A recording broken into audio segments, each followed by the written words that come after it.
Hablemos de algo que a muchas empresas francamente les quita el sueño, el cálculo del impuesto sobre la renta anual, el famoso ISR. A simple vista, parece una tarea titánica, pero van a ver que si lo desglosamos, no es tan complicado como parece. Esa es la pregunta del millón, ¿no? Y aunque el proceso tiene sus detalles, todo se reduce a una fórmula fundamental. Una vez que entendemos esa fórmula, todo lo demás empieza a tener sentido. Miren, esta es nuestra hoja de ruta. Primero vamos a ver qué suma, o sea, los ingresos. Después nos vamos a lo que resta, las deducciones. Luego juntamos todo para encontrar la ganancia real, le aplicamos la tasa del impuesto y para cerrar con broche de oro, revisamos esos requisitos que son clave para que todo sea válido ante el SAT. Muy bien, pues entremos en materia. Todo, absolutamente todo cálculo fiscal arranca aquí, en identificar qué es lo que la ley considera un ingreso para la empresa. El concepto base se llama ingresos acumulables.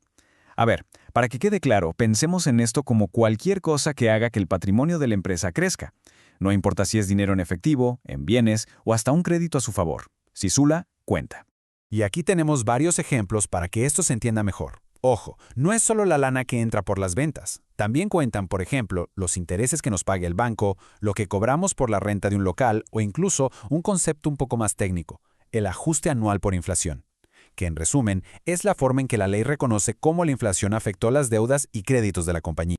Ahora sí, vámonos al otro lado de la balanza. Si los ingresos son lo que suma, las deducciones son lo que resta. Son, digamos, el contrapeso fundamental para poder llegar a una base justa sobre la cual pagar el impuesto. Y fíjense qué interesante esto, porque nos explica el porqué de las deducciones. Esta cita de la Suprema Corte nos dice que la idea es que cada quien contribuya según su capacidad económica real. Por eso se permite restar los gastos, para que el impuesto se pague sobre la ganancia de verdad, no sobre el ingreso bruto. Entonces, una deducción autorizada es, en pocas palabras, un gasto que fue estrictamente necesario para que el negocio pudiera operar y que además está en la lista de lo que la ley permite descontar. Porque, cuidado, no cualquier salida de dinero es deducible.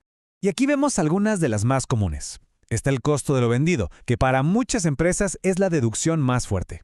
Pero también entran los intereses de un crédito para el negocio, los seguros que se pagan, la depreciación de la maquinaria, en fin, todo lo indispensable para la operación. Perfecto. Ya tenemos los dos ingredientes principales, ingresos y deducciones. Ahora vamos a meterlos a la licuadora, a la fórmula que es el corazón de todo este cálculo. Es así de directo, de verdad. Se agarra el total de ingresos que generó la empresa, se le resta el total de gastos autorizados y el resultado es la famosa utilidad fiscal. Este numerito es la clave de todo. Y aquí está el punto crucial. El impuesto no se paga sobre el total de lo que se vendió, para nada. Se paga sobre esta utilidad. Esta es la ganancia que la ley reconoce y sobre la cual, ahora sí, hay que contribuir. Una vez que tenemos clara la utilidad fiscal, créanme, ya hicimos la parte más pesada. Lo que sigue para llegar al impuesto a pagar es bastante sencillo.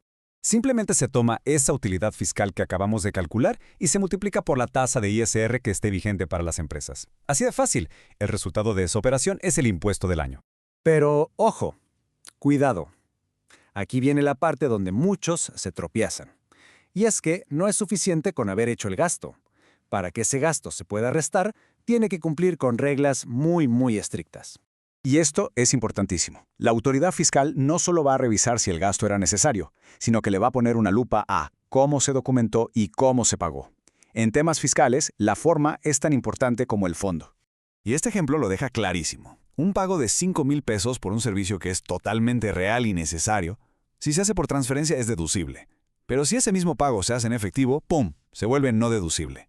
La ley exige que los pagos mayores a 2,000 pesos pasen por el sistema financiero. Un pequeño detalle con una consecuencia económica enorme. Y no es solo cómo se paga. El gasto debe ser esencial para la operación. Estar bien registrado en la contabilidad y, por supuesto, tener su factura electrónica, su CFDI. Además, si se le retuvieron impuestos a alguien, como a los empleados, es clave que esas retenciones ya se hayan pagado al SAT.